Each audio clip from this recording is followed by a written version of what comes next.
დილამშვიდობისა. ეს საქართველოს პირველი არხია, თქვენ უყურებთ გადაცემას პირადი ექიმი მარი მალაზონია ჟესტურ ენაზე თარგმანით. როგორც ყოველთვის ჩვენ ვიწყებთ გადაცემას მთავარი ფრაზით, რომელიც მთლიანად გამოხატავს ჩვენი გადაცემის კონცეფციას და არავისთვის გასაკვირი არ არის, რომ ჩვენ საუბრობთ ადამიანზე. ჩვენ საუბრობთ ადამიანზე და ადამიანის სიცოცხლეზე, რომელიც ყველაზე ძვირფასია, ყველაზე მნიშვნელოვანია, ყველაზე მეტად გასაფრთხილებელია და რაც მთავარია არის მთავარი ფასეულობა, ყველაზე დიდი ღირებულება ნებისმიერ საზოგადოებაში მიუხედავად ადამიანის ასაკისა, სქესისა, ეთნიკური კუთვნილებისა, მიუხედავად ადამიანის რელიგიური მწამსისა და პოლიტიკური შეხედულებისა, რა თქმა უნდა, ადამიანის სოციალურ-ეკონომიკური სტატუსისა და დიაგნოზის მიუხედავად. და როდესაც ჩვენ საუბრობთ ადამიანზე, ჩვენ საუბრობთ ჯანმრთელობაზე.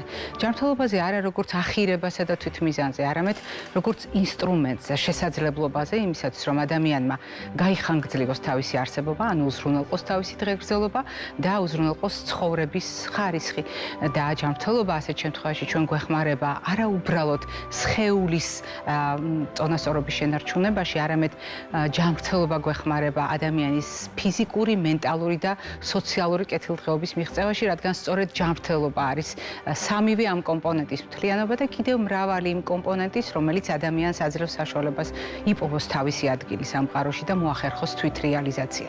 როდესაც საუბრობთ მიზნებზე, როდესაც საუბრობთ ამოცანებზე, რასაკვირველია, ჩვენ საუბრობთ აგრეთვე შესაძლებლობებზე და შესაძლებლობები გაცილებით მეტი ჩანს მაშინ, როდესაც გვაქვს შესაბამისი ცოდნა.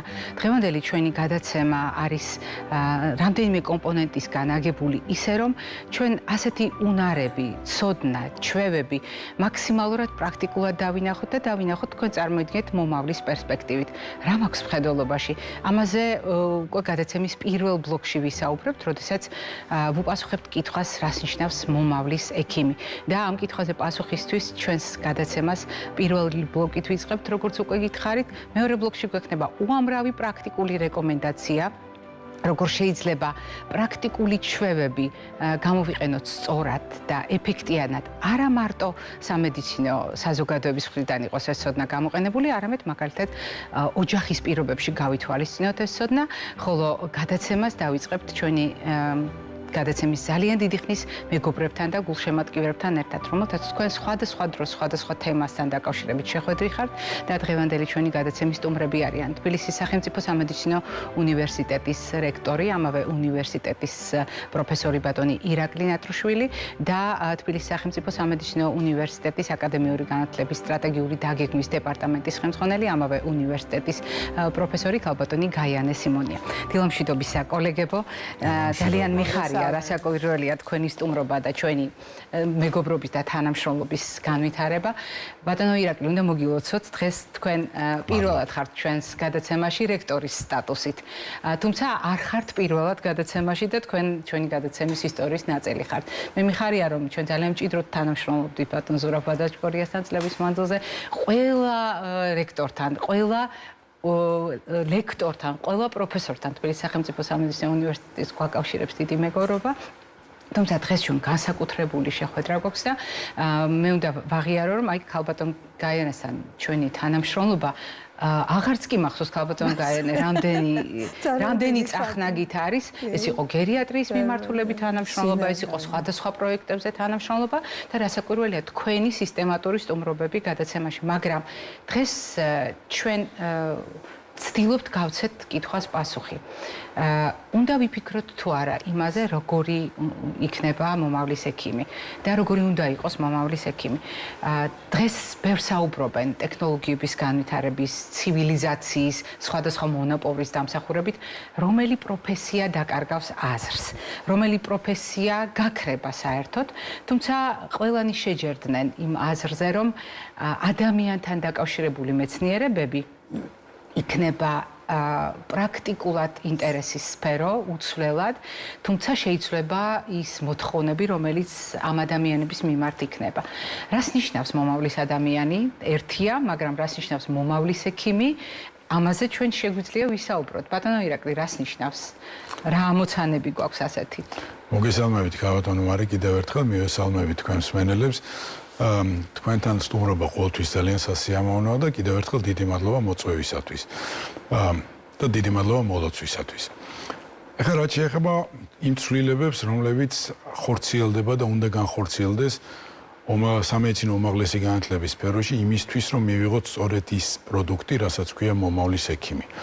ექიმი, რომელიც დააკმაყოფილებს იმ მოთხოვნებს, რომელიც იქნება რამოდენიმე ათეული წლის შემდეგ, იმიტომ რომ მოთხოვნები ყოველდღე იცვლება. ელემენტარულად აი დღეს რო ვისაუბროთ, მაგალითად, დავასწავლოთ სტუდენტებს იმ წიგნებით, რომელიც მაგალითად გამოცემულია სულ 4-5 წლის წინ, უკვე მოძველებულია, იმიტომ რომ ამ 4 წელიწადში კოვიდი გადაიტანა მსოფლიომ და კოვიდმა აბსოლუტურად შეცვალა ყველა დამოკიდებული. აბსოლუტურად შეცვალა. ამის გარდა თვითონ თავისთავად აი ჩვენ როცა ვსწავლობდით, ჩვენ როდესაც დავიწყეთ სწავლა სამედიცინო უნივერსიტეტში, მაშინაც კონკურსი ძალიან მაღალი იყო, ეხლა ძალიან მაღალია კონკურსი და იმისთვის რომ სტუდენტებს არ დაეუფლოთ გარკვეული ნიჰილიზმი, არ დაკარგონ მოტივაცია სწავლის, პირველივე დღეებიდან საჭიროა სწორად მათი განათლება და სწავლების პროცესი სწორად აგება, რომ იმისთვის რომ მომავალში მივიღოთ ძალიან კარგი ექიმი, რომელიც გათვითცნობიერებულია ძალიან ბევრ საკითხებში. მაგალითად ჩვენ რო სწავლობდით სამედიცინო უნივერსიტეტში, მაშინ არავინ არ გვეუბნებოდა პირველ კურსზე, რისთვის გვჭირდებოდა მაგალითად ჰისტოლოგია, რაში გამოგვადგებოდა ქიმიის ან ბიოქიმიის უნარჩვევები, რომელსაც შევიძენდით უნივერსიტეტში, ან მაგალითად ფიზიკის და ასე შემდეგ, რომელსაც გვასწავლიდნენ პირველ კურსზე. დღეს ეს მიდგომა თუ არ შეიცვალა და უკვე შეცვლილია ძალიან მნიშვნელოვნად და რომ არ შეცვლილიყო, ეს ნიშნავს, რომ სტუდენტი ვერ ხვდება ბოლომდე ვერ ათვითცნობიერებს რისთვის სწავლობს ამ საგანს და ეს არის ძალიან მნიშვნელოვანი, რომ თავიდანვე სწორად აეწყოს სწავლის პროცესი, რომ მივიღოთ ის ექიმი, როდესაც დაამთავრებს ის სამედიცინო უნივერსიტეტს, რომელიც აი ამ თანამედროვე ცოდნით არის აღჭურვილი, რომელიც მომზადებულია იმისთვის, რომ პაციენტს სრულად და მაღალი ხარისხით მოემსახუროს. ეს დაწყებულია, რა თქმა უნდა, ნებისმიერი საგნის და უნარჩვევების დასავლიდან და რა თქმა უნდა გაგრძელდეს პაციენტთან ურთიერთობის სწავლით, იმიტომ რომ ამასაც ძალიან დიდი მნიშვნელობა აქვს. ექიმები ვართ, ვიცით, რომ სამწუხაროდ ძალიან ხშირად ხდება ხოლმე ისეთი შემთხვევები, როდესაც სწორედ კომუნიკაციის დეფიციტი, პაციენტთან კომუნიკაციის დეფიციტი ხდება ხოლმე გარკვეული რაღაცა უკმაყოფილების მიზეზი პაციენტის მხრიდან და ეს აბსოლუტურად სამართლიანია. ამიტომ ყოველთვის უნდა იყოს მაღალი ხარისხის მომსახურების უზრუნველყოფის შესაძლებლობა და მე ყოველთვის ვამაყობ და ჩემ თანამშრომლებსაც მაგას ვეუბნებოდი, როდესაც ვიყავი კლინიკის დირექტორი. ჩვენ მუშაობთ მომსახურების სფეროში. ჩვენ ვემსახურებით ადამიანებს, ჩვენ ვემსახურებით ადამიანის ჯანმრთელობას იმ ყველაზე ძვირფას, რაც ადამიანს საერთოდ გააჩნია მის ცხოვრებაში. ამიტომ ეს არის მომსახურების სფერო, იგივე კიდევ უფრო სათუთი ვიდრე სხვა ნებისმიერი მომსახურების სფერო. როდესაც საუბრობთ მომავლის ექიმზე, ჩვენ უნდა გავითვალისწინოთ, ეს იქნება მომავალი სრულიად სხვა რეალობა, რომელიც განსაკუთრებულ ამოცანებს სვამს. მაგალითად, როდესაც თქვენ გერიატრიაში დაიწყეთ მუშაობა, თითქოს ლოგიკურად იბადება კითხვა, თუ არის პედიატრია, რატომ არ არის გერიატრია, მაგრამ არ არის. არ არის. ეს არის რთული გზები, რთული ბილიკები, რომელიც გასავლელია, მაგრამ თუ ჩვენ საუბრობთ პაციენტის მდგომარეობაზე, პაციენტს ხშირად როდესაც უჭირს არ აღელვებს, რამდენი წიგნი წაიკითხა, რა ტიპის სასწავლო ოთახში გაიარა მომზადება, როგორი იყო, თქვათ, კათედრაზე სამუშაო გეგმა. მას აინტერესებს ეს ცოდნა, როგორ გამოადგება კონკრეტულად ამ პაციენტს. ამიტომ მომავლის ექიმისათვის მის პრობლემაზე ორიენტაცია რამდენად სჭირდება, თვითონ პაციენტის მხრიდან რამდენად იქნება ასეთი მოთხოვნა. ასეთი მოთხოვნა მე მგონი ყოველთვის არის, მაგრამ მომავალში რამდენად იქნება ექიმი ამისთვის მზად, რომ სწორედ პრობლემაზე იყოს მაქსიმალურად ორიენტირებული და კონცენტრირებული. ძალიან საინტერესოა. დიდი მადლობა ესეთ ყურადღებით გისმენთ ორივეს და ძალიან საინტერესო საკითხია, ამავე დროს ყველაზე რთული. იმიტომ რომ ნებისმიერ საერთოდ კლინიკური მედიცინის საფუძველი და ექიმის საფუძველი იწყება სამედიცინო უმაღლესი სამედიცინო სასწავლებლიდან, ანუ ჩვენ როგორც ახლა დღეს ხმარობთ დიპლომამდელი სამედიცინო განათლებით. და აბსოლუტურად გეთანხმებით ქალბატონო მარი, რომ ნებისმიერი ქვეყნის კეთილდღეობის ძირითადი კრიტერიუმები არის განათლების ხარისხი და ჯანდაცვის. აი სამედიცინო განათლება ორივეს მოიცავს. და ამიტომ ვართ ჩვენ ძირითად მხედველობის არეში ყოველთვის. რომ ორივეს ამის გარეშე სამედიცინო განათლება თუ არ არის თავის დონეზე, ძალიან რთულია ისაუბრო, რომ ქვეყანა პროგრესირებს ან რაღაცას აღწევს. აქედან გამომდინარე, მე მინდა გითხრათ, რომ მომავლის ექიმის საფუძვლის ჩააყარა დაიწყო ჯერ კიდევ წინა საუკუნის დასასრულს და გრძელდება დღესაც. სამედიცინო განათლება ამასობაში ჩამოყალიბდა ცალკე დარგად. მიმდინარეობს უამრავი კვლევა სამედიცინო განათლებაში ბატონმა ირაკლიმ როგორც აღნიშნა. აი ისიც ერთ-ერთი ამ კვლევის შედეგია, რომ ყოველ 2 თვე ნახევარში სამედიცინო ინფორმაცია, მე ვგულისხმობ სამეცნიერო ინფორმაციას ორმაგდება. მაშინ, როდესაც ჩვენ როცა სტუდენტები ვიყავით, 5-6 წელი ჭირდებოდა, რომ გაორმაგებულიყო. წარმოიდგინეთ, ამაში შედის პრეპარატები, გაიდლაინები, როგორ უნდა უმკურნალოთ პაციენტს, უამრავი რამე. და საბოლოო ჯამში მე ძალიან ისე მოკლედ გეტყვით, რას ეყრდნობა მომავლის ექიმის კონცეფცია. ეს არის 3 ღერძი ასეთი. ეს არის ცოდნა, პრაქტიკული უნარები და ღირებულებები, ანუ დამოკიდებულება, როგორც სამართლიანად აღნიშნეთ ბატონო ირაკლი თქვენ. მინდა გითხრათ, რომ დღევანდელ დღეს აი ესეთი სპონტანური, ყველას რომ თავისი ეროვნული, აი ესეთი რაღაც აღარ არსებობს სამედიცინო განათლებაში. არის გამოცემული ძალიან ბევრი გაიდლაინები, გაიდლაინების გარდა არსებობს გლობალური სტანდარტები. სამედიცინო განათლების პირველი საფეხურის, ანუ დიპლომამდელის, დიპლომის შემდგომი და უწყვეტი პროფესიული განვითარების, რომლებიც არის შექმნილი სამედიცინო განათლების მსოფლიო ფედერაციის მიერ, WFMI. ეს არის ჩარჩო, რომლის ფარგლებშიც თითოეულ ქვეყანას თავისი კონტექსტის გათვალისწინებით შეუძლია მოდიფიკაცია გააკეთოს, მხოლოდ ეს ჩარჩოში უნდა იყოს. და აი ეს 3-ვე, რაზეც მე თქვენ გაეუბნებით, ცოდნა, პრაქტიკული ღირებულება და პრაქტიკული უნარჩვევები და ღირებულებები, დღევანდელ დღეს ჩვენს საქართველოში ეროვნული სტანდარტების საფუძველია და პრინციპია ძირითადი. დღევანდელ დღეს აბსოლუტურად განსხვავებულია სამედიცინო განათლება, სწავლება, შეფასება, სწავლის მეთოდები სრულიად განსხვავებულია, თვისობრივად განსხვავებულია და ყველაზე პროგრესული, აღიარებული განვითარებულ ქვეყნებში ეს არის კომპეტენციებზე დაფუძნებული სამედიცინო განათლება. ეს ნიშნავს რა უნარები, რა ცოდნა და როგორი ღირებულებები უნდა კონდეს ჩვენ მე-6 კურს დამთავრებულს, როცა ასრულებს სწავლას ჩვენ სამედიცინო სასწავლებელში უმაღლესში, ხო?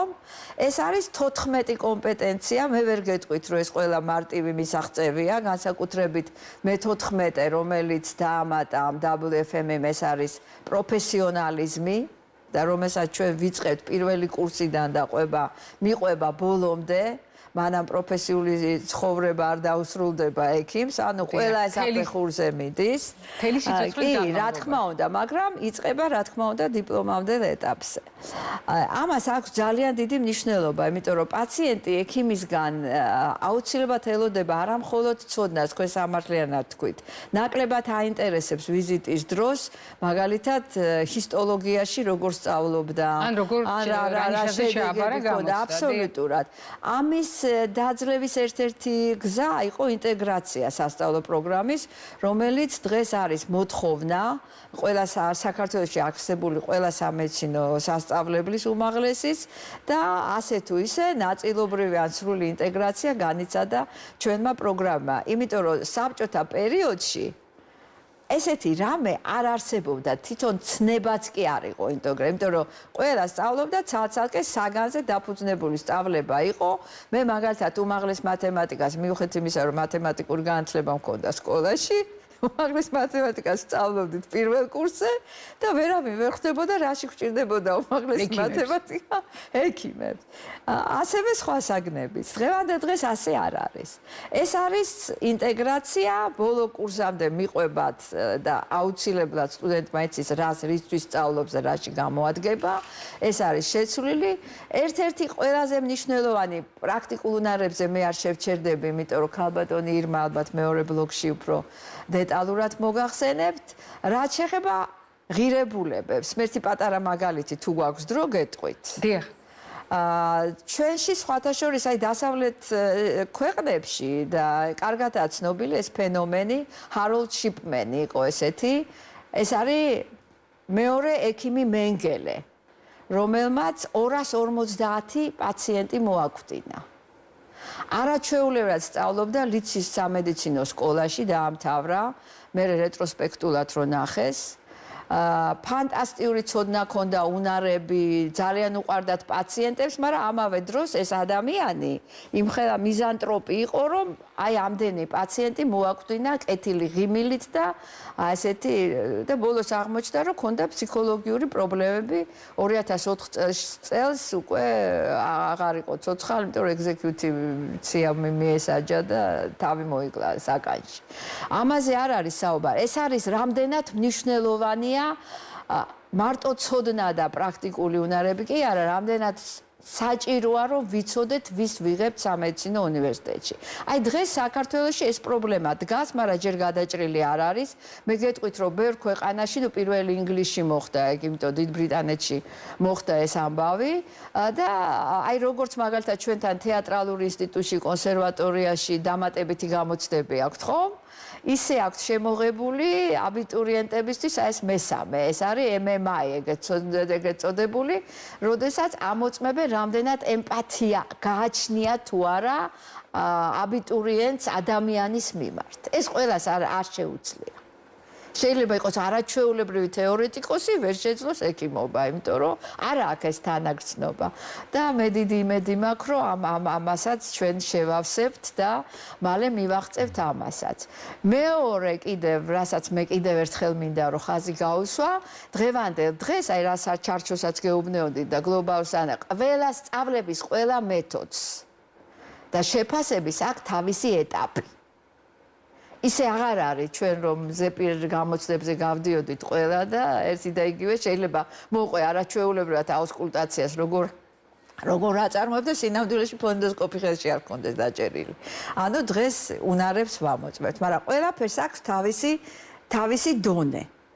აი ბოლო ტრენდი არის უკვე კლინიკური სწავლება, რომელიც აქტუალურია და მე მინდა გითხრათ, რომ ეს არ არის მხოლოდ საქართველოს დავის ტკივილი.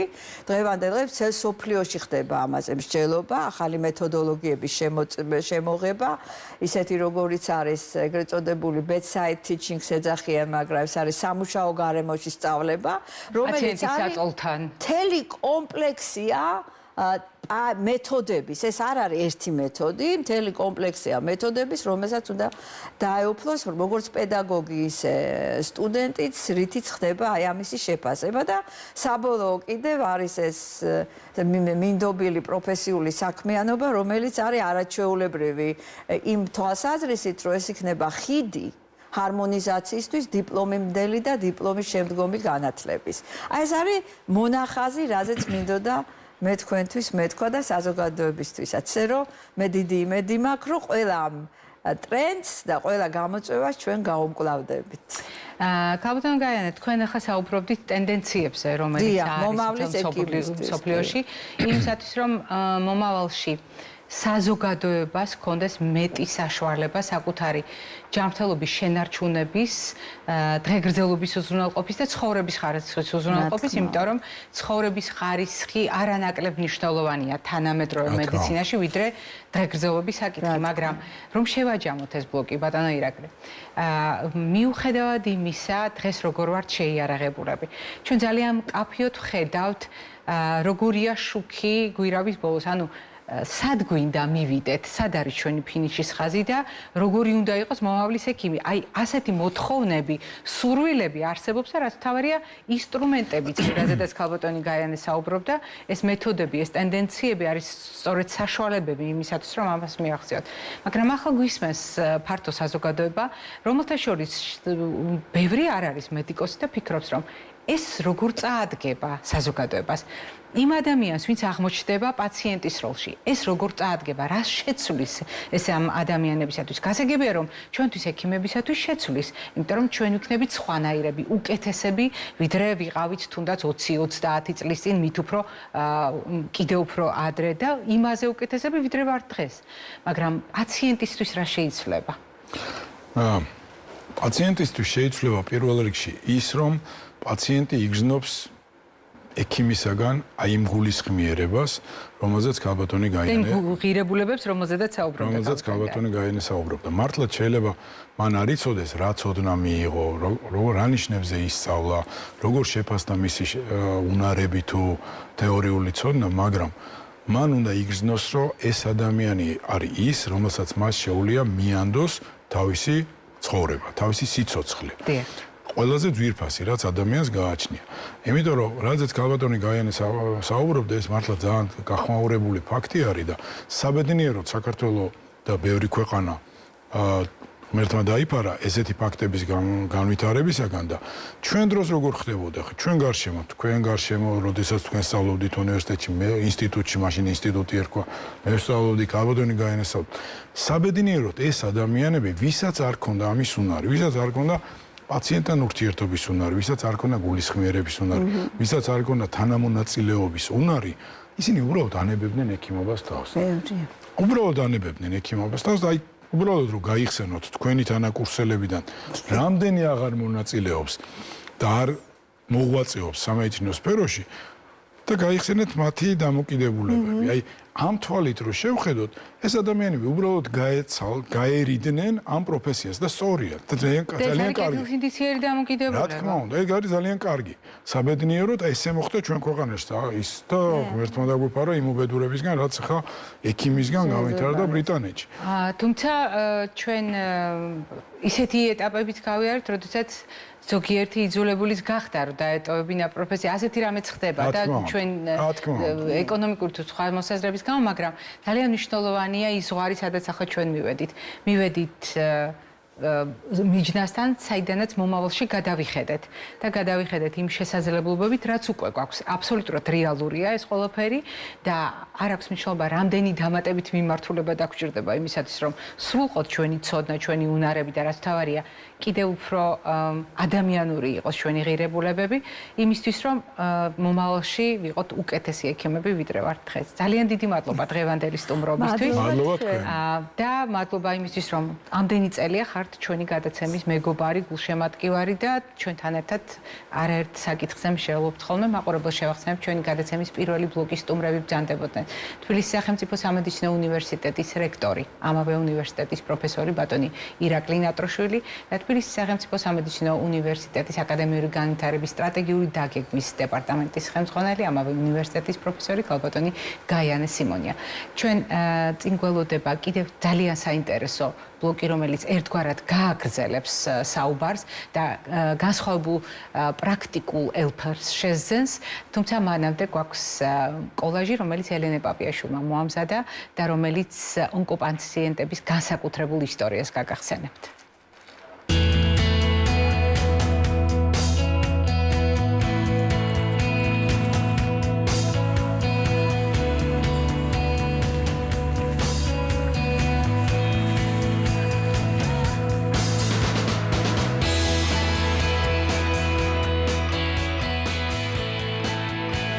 მეგითედევი 33 წლის ონკოპაციენტი. 2 შვილის დედა და ახალი სიცოცხლის, ახალი შეძენილი სახელით მე ვარ მეგი გოგო.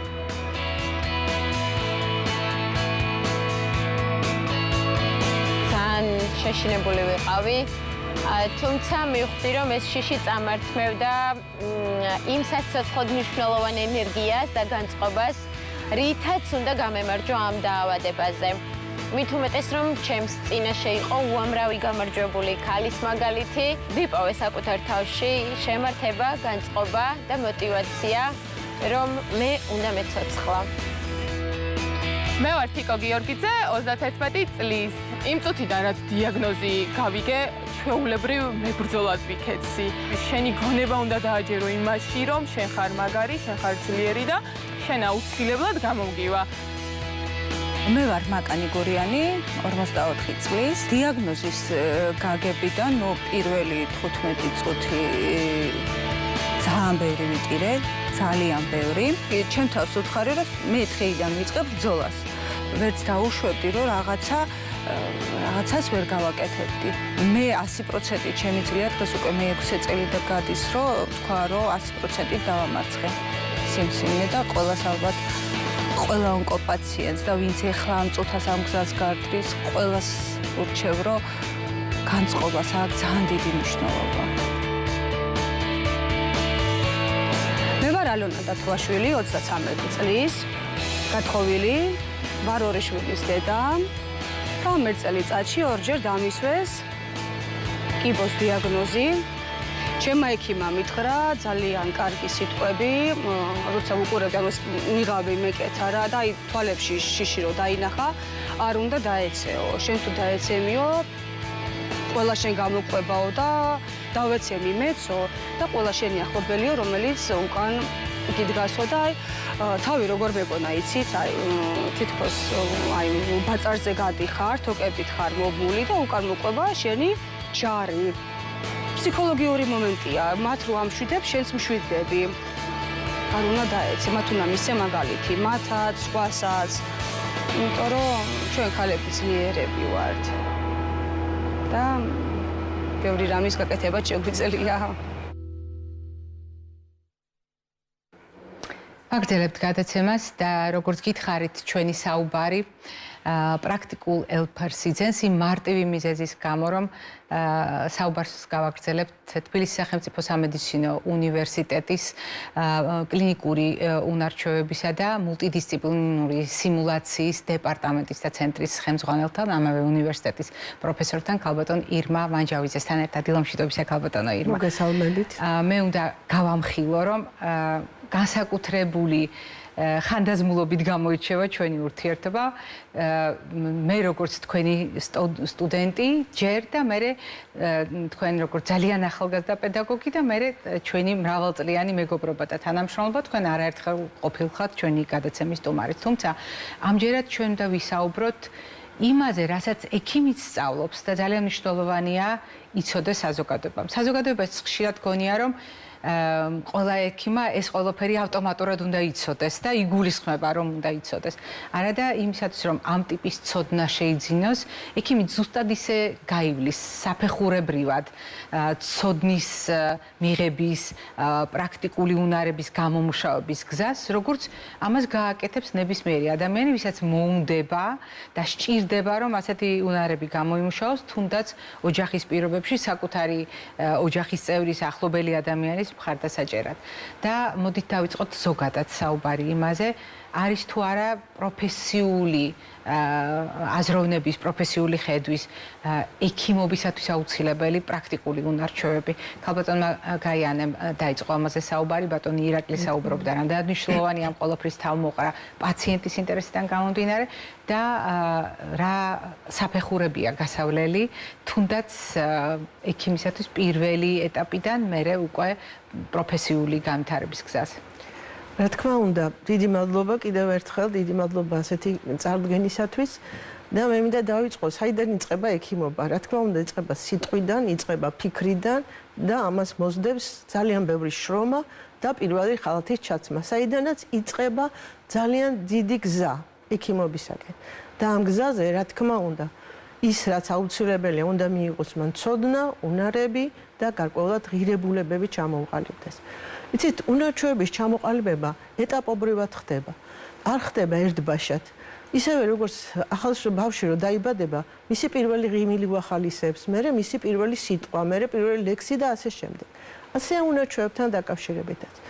სწავლის დაწყებისთანავე იწყება პირველი უნარჩვევების ჩამოყალიბება. ეს არის, რა თქმა უნდა, ბაზისური, ეს ამას ეწოდება ეგრეთ წოდებული ბაზისური უნარჩვევა, მაგალითად საცოცხლო ნიშნების შეცნობა და განსაზღვრა. ეს არის პულსის დათვლა, სუნთქვის დათვლა, წრევის გაზომვა, თითქოს და ბაზისურია, ახლა თითქოს ყველამ ვიცით, მაგრამ იმ სტუდენტისთვის, რომელიც პირველად მოვიდა და პირველად შეეხო ასეთ თემას, ეს არის ძალიან საინტერესო და ის ამას აკეთებს დიდი ხალისხით და დიდი მონდომებით.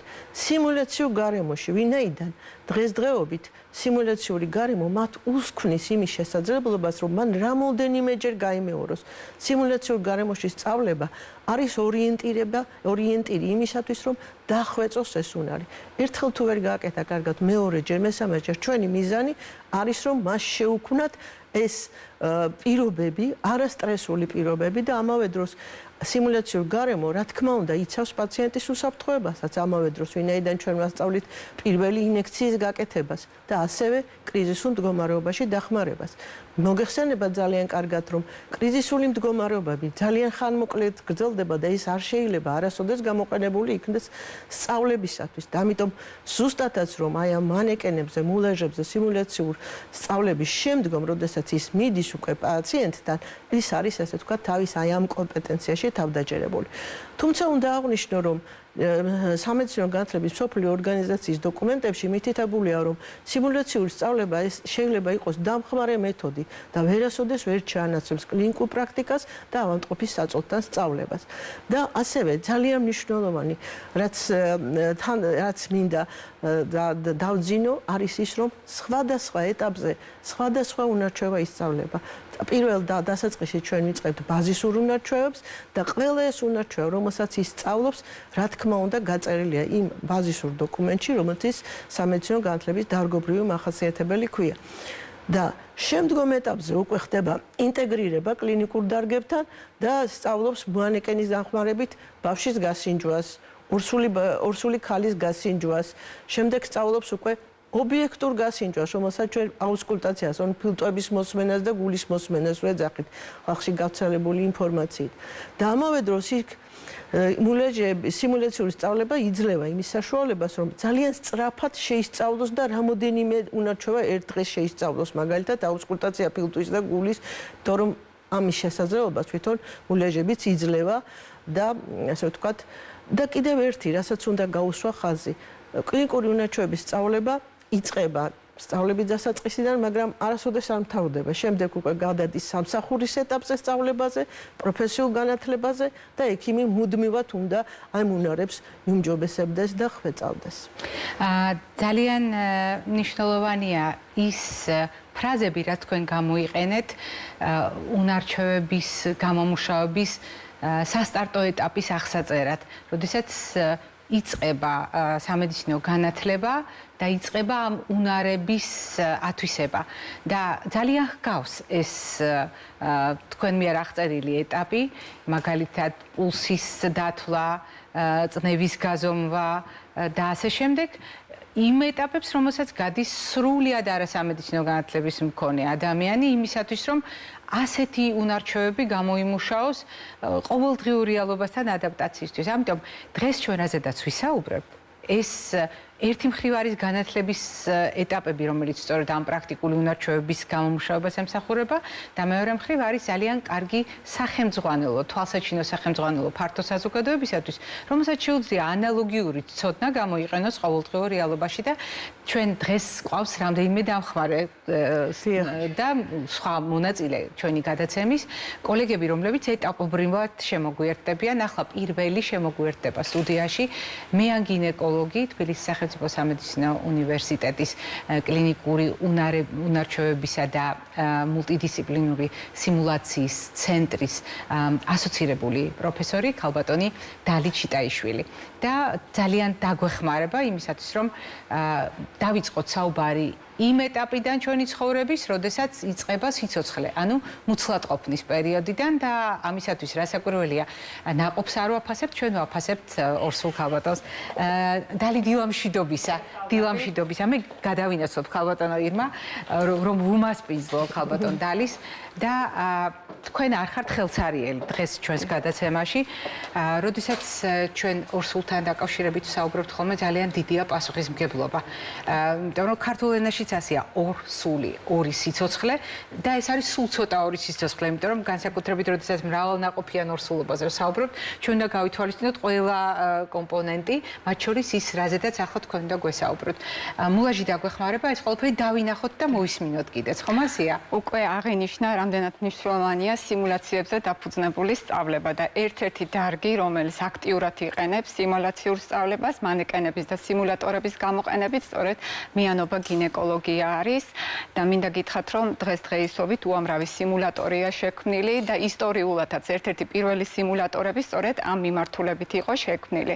ეხლა დღეს ჩვენ აქ წარმოდგენილი გვაქვს ორსული ქალის ტორსი, სადაც იმიტირებულია 39-40 კვირის ორსული ქალბატონი და სტუდენტებს მშობიარობის წინა ფაზაა. და ეს ჩვენ სტუდენტებს საშუალება აქვთ ბაზაზე, ასე ვთქვათ, ორსულის გასინჯვა განახორციელონ.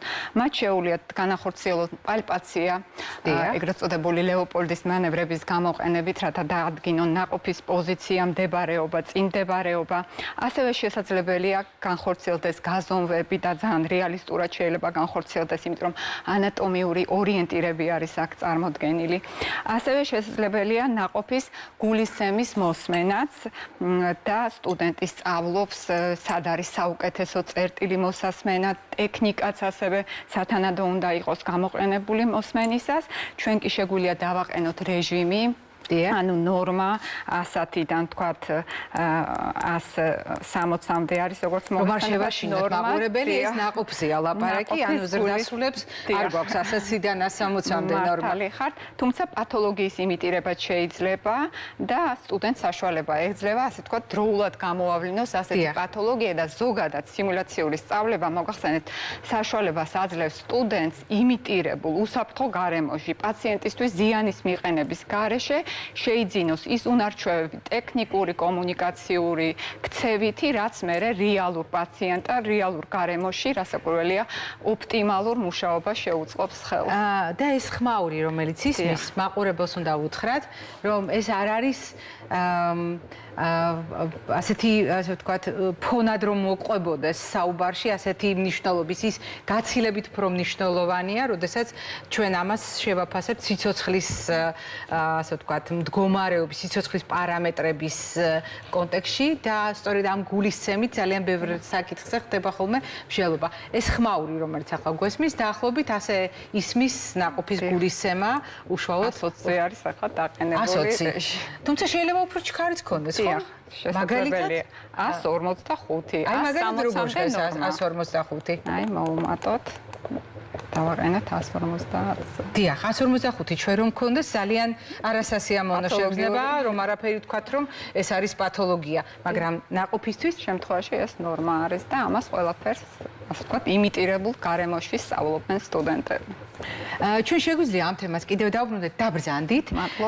გვაქვს საშუალება ჩვენ გავაგრძელოთ ეგრეთ წოდებული ჩვენი ცხოვრებისეული რეტროსპექტივა, ანუ დაბადების შემდგომი განვითარება და თუ ამ შემთხვევაში ორსულ ქალბატონებზე ისაუბრა ნაყოფის შეფასებაზე ქალბატონმა დალიმ, ჩვენ გვაქვს საშუალება ბავშვებთან დაკავშირებითაც ვისაუბროთ და ახლა სტუდიაში კიდევ ერთი კოლეგა შემოგვიერთდება, პედიატრი, ნეონატოლოგი, მედიცინის დოქტორი ლიკა ოტიაშვილი. ლიკა, მობრძანდით. დილამშვიდობისა. მოგესალმებით, მადლობა მოწვევისთვის. ბავშვებთან დაკავშირებით, მოდით თქვენ დაიკავეთ თქვენი პოზიცია და მეც ახლოს ვიქნები, რომ მოგეხსენებათ, მიან გინეკოლოგებისგან ესტაფეტას ვიბარებთ ნეონატოლოგები და უშუალოდ სამშობიარო ბლოკში უკვე. ეს გულისცემა თქვენ ძალიან რა თქმა უნდა, ჩვენ ბევრად ადრე ვართ ახალშობილის დაბადებამდე სამშობიარო ბლოკში, რათა ვიცოდეთ, როგორ პაციენტს ველოდებით, როგორ უნდა ვმართოთ, ის შევიმუშაოთ სტრატეგია იმისთვის, რომ სწორად მართოთ ჩვენი პაციენტი. და სწორედ ამ სიტუაციაში მოგეხსენებათ, როდესაც არის კრიტიკული პაციენტი, არის ასფიქსია, არის ბრადიკარდია, რაიმე სწავლება ძალიან რთულია. სტუდენტისთვის ის არის აფექტურ გარემოში, თავისთვის სტრესულში და რა თქმა უნდა, სიმულაციებზე სწავლა, ამ უნარების გაღრმავება, ჩვევების გამტკიცება, ისე რომ ძალიან იოლად შეძლოს შემდგომ პაციენტის მართვა, ძალიან გვეხმარება ჩვენი სიმულატორები. მაგალითად, ამ შემთხვევაში რა შეიძლება ვაჩვენოთ სიმულატორი, რომელიც გვაძლევს იმის საშუალებას, რა თქმა უნდა, მიღების ახალშობილი მშრალდება, სანირდება, ხდება ტაქტილური სტიმულაცია, თუნდაც იყოს ანუ ხელის შეხება ჩვენი არის მისთვის მასტიმულირებელი. სტიმულაცია ფეხის გულზე ზეწოლით ან ხელის წამორტყმით დავსდება გამეთბობლის ქვეშ, ვამშრალებთ, ვაძილებთ სულსაფენს, ნებისმიერ შემთხვევაში უმძიმესი როცა მაშინაც კი და ვიწყებთ შემდგომ რეანიმაციას. რა თქმა უნდა, თუ არის გულისცემა 60 შორის ვიწყებთ ვენტილაციას, თუ არის ბრადიარითმია, ვიწყებთ 60-ის ქვემოთ, 60-ის ქვემოთ ვიწყებთ გულის არაპირდაპირ მასაჟს. უნიკალური არ მხრივ ეს სიმულატორი, ვინაიდან როდესაც ვიწყებთ ვენტილაციას, მას აქვს უნარი გაანათოს ფილტვები და თუ ვაძლევთ ზედმეტწნევას, ის უფრო მკვეთრად ნათდება, მთელი გულმკერდი ნათდება და გვაძლევს იმის ნიშანს, რომ ეს არის პნევმოთორაქსის რისკი და გადავაჭარბეთ წნევას. თუ ვაძლევთ დაბალი წნევით, არ ნათდება და ის ძალიან ეხმარება სტუდენტებს, რომ აი ეს უნარი შეიმუშაონ, ის მოცულობა შეძლონ, დავუშვათ რომ აჩვენოთ, მე გაჩვენებთ ამის დემონსტრაციას გავაკეთებ, რა თქმა უნდა და აუცილებლად ჩავთოთ ჩვენი სიმულატორი. იახ ჩაითო და აუცილებლად ნათება, რომელიც ალბათ დასანახია ადვილად მაყურებლისთვისაც. დიახ. აი ფილტვების ნათება, დიახ. ის უნდა აინთოს და ჩაქრეს იმისთვის, რომ ჩვენ მივხვდეთ, რომ ნორმალური წნევით ვასმთქებთ პაციენტს, ქრება, თუ ზედმეტ წნევას ვაძლევთ, ეს ფილტვი არ ქრება და რა თქმა უნდა, სტუდენტი ხვდება, რომ ზედმეტი წნევა მიაწოდა და ძალიან ეხმარებათ მათ სრული დეტალების ყველას გავლით ამ უნარების ათვისებაში. რაც შეეხება გულის არაპირდაპირ მასაჟს, როდესაც ჩვენ ვაკეთებთ სწორედ, სწორი სიღრმით, სწორ პოზიციაში, ამ შემთხვევაში გვაქვს ნათება შუბლის და საფეთქლის სისწარღვების და ხვდებით, რომ სისხლი მიეწოდება თავისთვის და ჩვენი კომპრესიები არის ადეკვატური. ანუ სწორად ვაკეთებთ ამ ზეწოლას. დიახ, რა თქმა უნდა, ჩვენ ამას ვასწავლით თავიდან და შემდგომ უკვე სტუდენტი, აი ხედავთ როგორი ნათება აქვს. დიახ. და ძალიან ეხმარებათ მათ ისევ და ისევ ამ უნარების ათვისებაში. სიმულატორი გვაძლევს უკავშირს, ასე ვთქვათ, რამდენად სწორად ხორციელდება. და შეფასება ჩვენი მოქმედები ძალიან ადვილი ხდება ასეთ შემთხვევაში. აი ქალბატონი ირმა საუბრობდა, რომ ეს არის ეტაპობრივად და არა ერთბაშად ერთ დღეს, მართალია მოკლე დროში, მაგრამ ეტაპობრივად და როდესაც ჩვენ ვიმეორებთ, ჩვენ გვაქვს საშუალება შევამოწმოთ, რამდენად სწორად ავითვისეთ და ამას თვითონ ამ შემთხვევაში ელექტრონული მოწყობილობა გვკარნახობს, რომ დაუშვით შეცდომა და კიდევ უნდა ვიმეცადინოთ.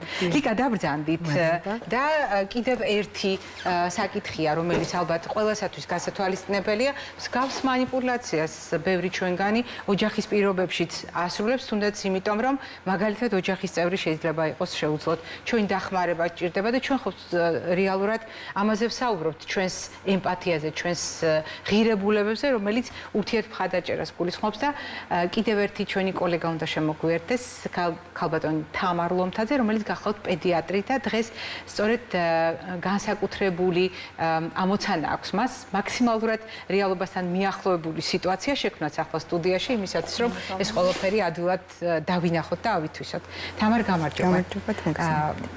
დღეს ჩვენ ვისაუბრებთ პრინციპში იმაზე, რაც ბევრ ადამიანს უნახავს. მაგალითად, რამდენად სწორად ვასრულებთ თუნდაც ნემსის შხლებას. ან რამდენად სწორად ვასრულებთ ნებისმიერ манипуляციას, რომელიც ოჯახის პირობებშიც არაერთხელ გვინახავს და უნახავს სხვადასხვა ადამიანს.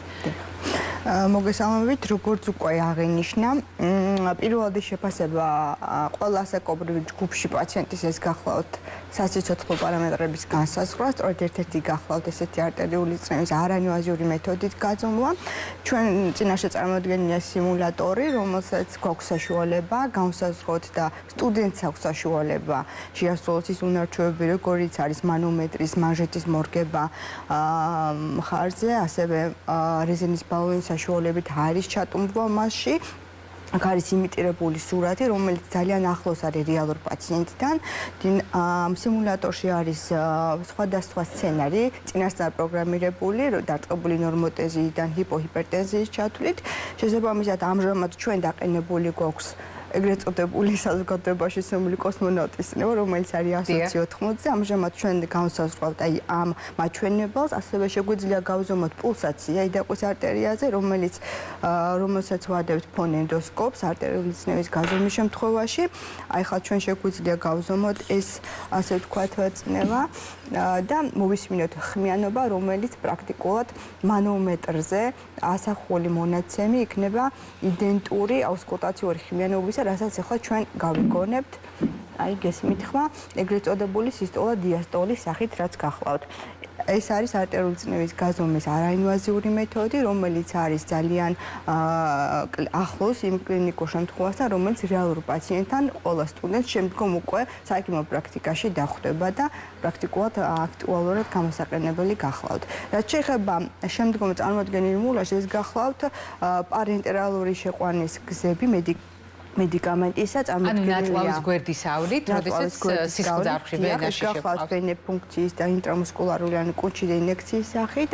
ბუნებრივია ყველა პროცესის მანიპულაციის დაწყების წინ ჩვენ ვიცავთ სეპტიკის წესებს და შესაბამისად მე ახლა გავიკეთებ ხელთათ მას ამისნით.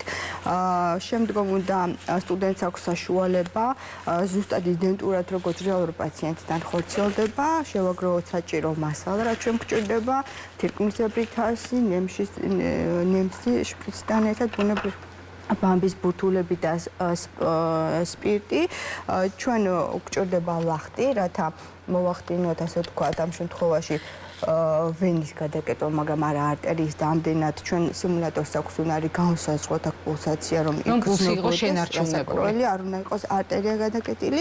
შემდგომ ბუნებრივია დავამუშავებთ საინექციო მიდამო სპირტიანი ბამბით და უკვე გამზადებული მედიკამენტი თუ მედიკამენტის შეყვანის მიზნით ვაკეთებთ ამ ასე ვთქვათ მანიპულაციას ან იგივე თუნდაც ლაბორატორიული ტესტის აღების კუთხით შეგვიძლია გავაკეთოთ ვენე ფუნქცია. აი ახლა ამჟამად მე მოვახდენ ამის დემონსტრირებას, რაც ძალიან ეფექტურია სტუდენტებისთვის. იმ მხრივ რომ ნახეთ, გუშის უკან გამოკაჩვით ჩვენ ვიღებთ პრაქტიკულად სისხლს, აი თქვენ ხედავთ სისხლის ნაკადი მე მივიღე უკვე შპრიცში, რაც დასტურია იმისა, რომ ჩვენ ვართ ვენის სანატორში. ამის შემდგომ უკვე გრძელდება პროცესი, ეს გნებავთ ლაბორატორიული ტესტის აღება თუ მედიკამენტის შეყვანა და მანიპულაცია სრულდება იმით, რომ ბუნებრივია ბამბის ასე ვთქვათ დადებით გამოვიღებთ, ბურთულის დადებით გამოვიღებთ ნემს.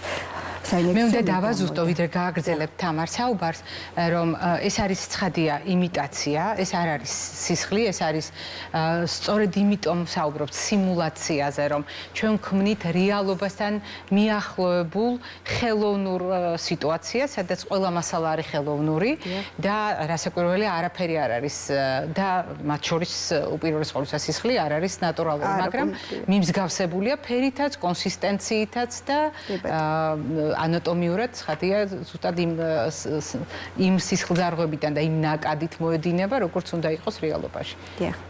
და რაც შეეხება პრაქტიკულად ძალიან ბევრი ადამიანისათვის საჭირო უნარჩვევას. მე ძნელად წარმომიდგენია ოჯახი, სადაც არ არის იმის საჭიროება, რომ ოჯახის ერთმა წევრმა მაინც იცოდეს ამ მანიპულაციის შესრულება. მე არ გულისხმობ, რომ ვენაში მაგალითად პრეპარატის შეყვანა ისწავლოს ადამიანმა, მაგრამ რასაც ახლა თქვენ გააკეთებთ, მე ეჭვი მაქვს, რომ ეს უნდა იყოს ყველასათვის ხელმისაწვდომი ცოდნა. და ამიტომ კარგი იქნება თუ ყველას კიდევ ერთხელ შეგვახსენებთ ამ ამბავს. კი ბატონო, ჩვენ ახლა მოვახდენთ დემონსტრირებას ინტრამუსკულარული ინექციის. ჩვენს წინაშე წარმოდგენილი არის მულაჟი. ეს გახლავთ მულაჟი, რომელიც არის უჯდა ინექციისთვის განკუთვნილი. ამ შემთხვევაში დუნდულოს ზედა კვადრატში კეთდება ინექცია. რატომ? იმიტომ რომ საჯდომი ნერვიდან დაზიანების პრევენციის მიზნით დავერიდოთ, რადგან ამ შუა ტერიტორიაზე გვაქვს პოპულარულ ენაზე რომ ვისაუბროთ საზოგადოებისთვის ძალიან ბევრი სიზარღვები და ნერვი, რომლის დაზიანების ალბათობაც მაღალია. შესაბამისად, ჩვენს მულაჟს აქვს უნარი სტუდენტები, როდესაც სწავლობენ ამაზე, ასე ვთქვათ, მანიპულაციას, რომ როდესაც სწორ ადგილზე სივრცეზე ხდება ინიექცია, ხმოვანი სიგნალი გვაძლევს ასე ვთქვათ საშუალებას დასტურს ერთგვარად, რომ ეს ინიექცია სწორ ადგილზე არის შესრულებული. შესაბამისად, იმიტაციაც გამოვახდენთ ამ შემთხვევაში თქვენ გაიგეთ გარეთა ზედა კვადრატი, რომელიც დასტურია გარეთა ზედა კვადრატში, სწორად ინიექცია სწორ ადგილზე მოთავს და თუ არ არის ეს სწორ ადგილზე მოთავსებული, გესმით რომ აქ უკვე ხმიანობა არ არის. შესაბამისად, ეს გარკვეულწილად ნიშანია იმისა, რომ ინიექცია არასწორ მიდამოზე არის შესრულებული. დიახ, და საინტერესო იყო ის ფაქტი, რომ ახლა ხმოვანი სიგნალის გარეშე, რომელ უბანშიც აღმოჩნდა თქვენი ინიექცია, ეს არის ყველაზე გავრცელებული შეცდომა, იმიტომ რომ ადამიანები საოჯახო პირობებში ყველაზე ხშირად სწორედ ცენტრალურ უბანს ირჩევენ ხოლმე საინიექციოდ, არადა გარეთა ზედა კვადრატი, ეს არის ის ცოდნა, რომელსაც ხშირად უნდა ვიმეორებდეთ, ასე არ არის? დიახ. კიდევ რაღაცის თქმა გნებავდათ, თამარ? რეკომენდაციებთან დაკავშირებით. რეკომენდაციებთან დაკავშირებით წნევის გაზომვა არა მხოლოდ სტუდენტებისთვის, არამედ საზოგადოებაში აქტუალური თემა არის და გაითვალისწინებენ და განსაზღვრება ძალიან კარგი იქნება და როგორც თქვენ უკვე აღნიშნეთ, კუნჩი და ინიექციების, რომელიც ასევე აქტუალურად კეთდება, თუმცა ბინაზე ვენის რეკომენდაციას ნამდვილად ვერც ერთი ექიმი ვერ გასცემს და ჩვენც ასევე პრაქტიკული გამოცდილების თვალსაზრისით ძალიან კარგი იქნება თუ გაითვალისწინებენ და ჩვენი სტუდენტებისთვის ხო მით უმეტეს ზოგადად სტუდენტებისთვის აქტუალური და მნიშვნელოვანი შესწავლით. და დღევანდელი ჩვენი ეს ბლოკი, პრაქტიკული ბლოკი პრაქტიკულად დასრულდა, მაგრამ ქალბატონო ირმა, ორიოდე სიტყვით რომ შევაჯამოთ.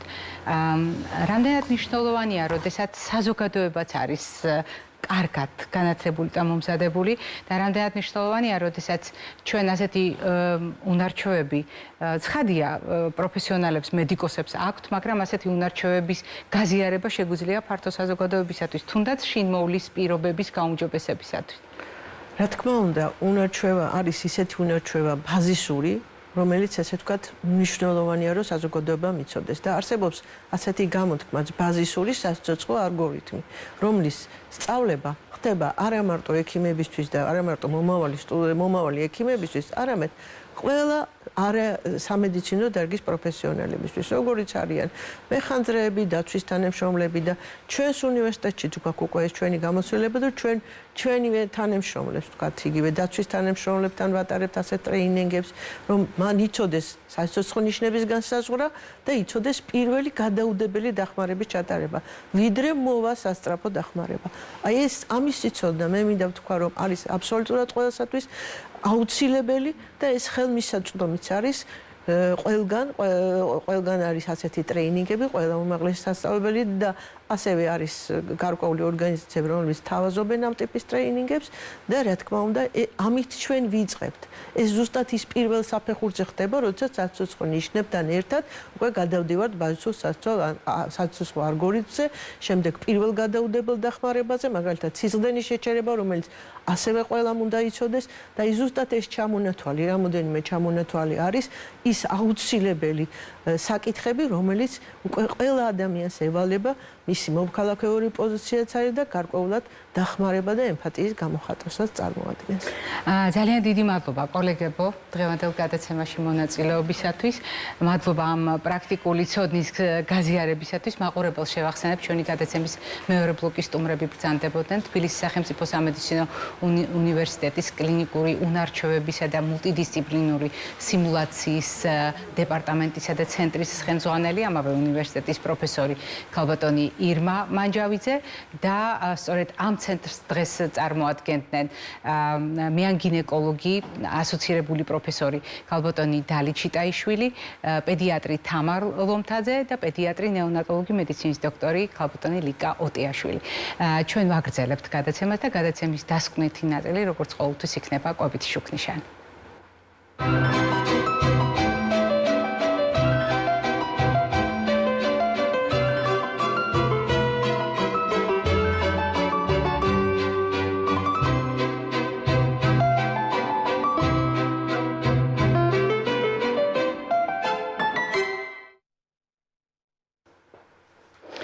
კვებითი შუქნიშანი თქვენ გახსოვთ, ეს არის ფერთან ასოცირებული კვებითი რეკომენდაციები, რომელიც ტრადიციულად საშუალებას გვაძლევს მეხსიერების შესაბამის უჯრედებში უფრო ადვილად შევინახოთ მიღებული ინფორმაცია მწვანე ნებადართვით, ყვითელი სიფრთხილით, წითელი შეზღუდვით, ძალიან იშვიათად აკრძალვით, მაგრამ მთავარი სათქმელით მომაქციე ყურადღება. ვიდრე ამ ნაწილთან მივალთ, მე მინდა გაგახსენოთ. როდესაც ჩვენ საუბრობთ ხოლმე რა არის ყველაზე მეტად მნიშვნელოვანი ადამიანისათვის, ჩვენ ყოველთვის ხას უსვამთ, რომ ადამიანისათვის მნიშვნელოვანია გაიაზროს კვება არა საჭმელის კონტექსტში და კვება გვახსოვდეს, რომ გაცილებით მეტია ვიდრე საჭმელის მიღება და უბრალოდ ჭამა, რადგან კვება ეს არის ინფორმაციის მიღების უნიკალური შესაძლებლობა. თავად საკვები არის მატერიალიზებული ერთადერთი ინფორმაცია, რომელსაც პრაქტიკულად ხუთივე გრძნობათა ორგანო ერთდროულად აანალიზებს. საკვები არის არა უბრალოდ ენერგიის და საკვები ნივთიერებების წყარო, ეს არის უზარმაზარი მნიშვნელობის კულტურული ელემენტი, რომელიც ხშირად ტრადიციებთან გვაკავშირებს და ძალიან ხშირად განსაზღვრავს, როგორი იქნება ჩვენი ფერმენტული სისტემა. რომ კვება ეს არის სოციალური კომუნიკაცია და კვება არის უმნიშვნელოვანესი პროცესი, რომელიც ყველა ცოცხალ ორგანიზმს ახასიათებს და ყველა ცოცხალი ორგანიზმისთვის საცოცხლოდ მნიშვნელოვანია.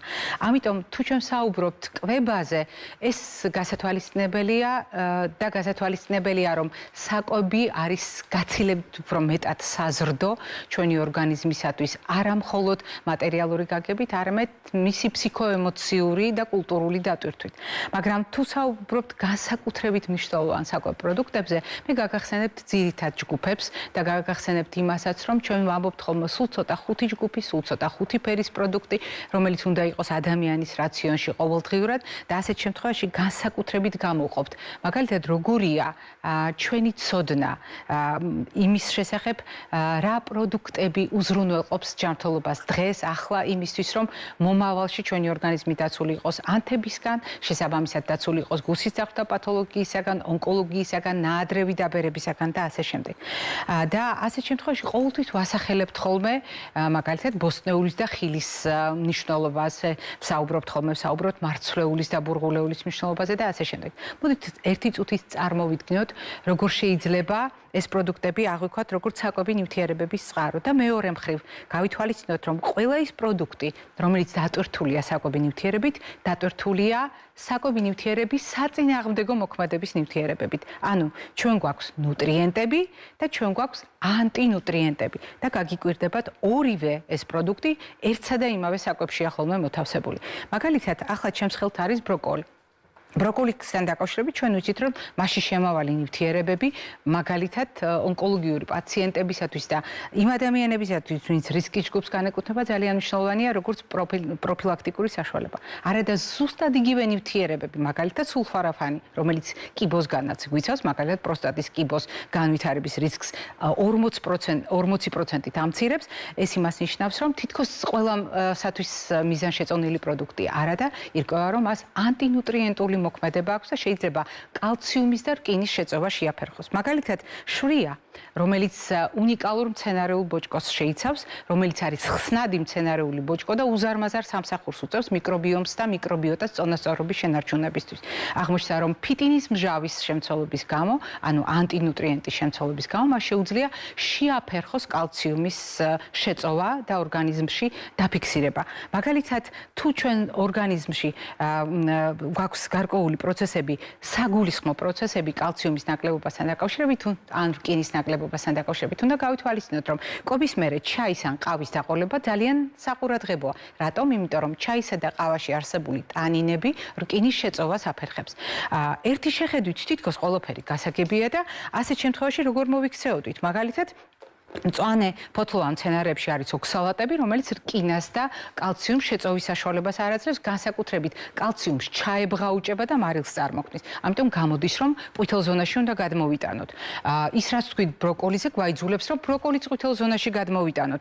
გამოდის, რომ შვიაც უნდა გადმოვიტანოთ ყვითელ ზონაში და მრავალი სხვა პროდუქტი, რომელიც ტრადიციულად არის მწვანე ზონაში.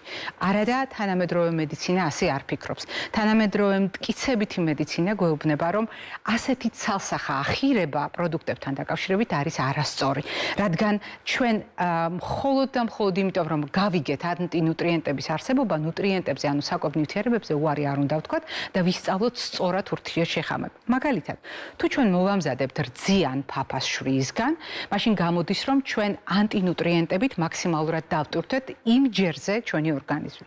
მაგრამ რა მოხდება თუ მაგალითად წყალზე მოვამზადებთ შვრიის ფაფას, ოღონდ წინასწარ დავაყოვნებთ შვრიას წყალში, მივცემთ გაჯირჯვების საშუალებას და სხვათა შორის მიაქციეთ ყურადღება მარცვლეულის შემთხვევაში, პარკოსნების შემთხვევაში, ჩვენ წინაპარი ყოველთვის ასე იქცეოდა, მას აყოვნებდა დიდი ხნის განმავლობაში წყალში და სწორედ ეს არის ანტინუტრიენტების ამ შემთხვევაში მასში არსებული ანტინუტრიენტის განეიტრალების საშუალება.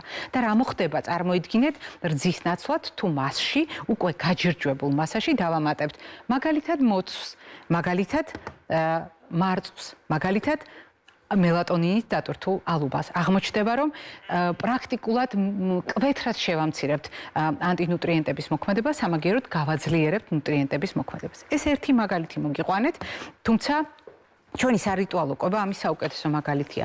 მაგალითად, მცენარეული ბოჭკო, რომელიც არის ძალიან მნიშვნელოვანი სარიტუალო ატრიბუტში, როგორიც გახლავთ ჯეჯილი. ჯეჯილი არ განიხილოთ როგორც დროებითი მოვლენა თქვენს ოჯახში. ეს არის ის, რაც დედას შვილისთვის გაემეტება, საუკეთესო. ანუ მარცვლიდან წამოღებული ყველა ეს ნივთიერება თავს იყრის ახალ ნაზარში. ამიტომ ახალგაღუებულ პროდუქტებში ნაკლებია ანტინუტრიენტები, ახალ ნაზარდებში ნაკლებია ანტინუტრიენტები, გამოვიყენოთ მაგალითად სალატში მწვანელის დატვირთვით, მაგალითად წვნიაში უკვე მზაკერტში.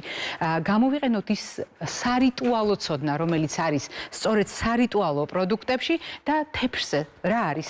მაგალითად ტრადიციული კორკოტი, რომელიც გაღვივებულ ხორბალს გულისხმობს, როდესაც შეხამებულია გამომშრალ სხვადასხვა სახის ხილთან, სადაც მინერალებით დატვირთვა არის მაქსიმალური კომბინაციაში სეზონურ პროდუქტებთან და კვერცხის ცილასთან, რომელიც ყველა ამინომჟავას ერთდროულად შეიცავს. ეს იყო ჩვენი თეფში, რომელიც 2011 წლიდან არსებობს და 2011 წლიდანვე არის ჩვენი გადაცემის განუყოფელი ნაწილი. მე ორშაბათამდე გემშვიდობებით, ჯანმრთელობას და ღირსებას გისურვებთ.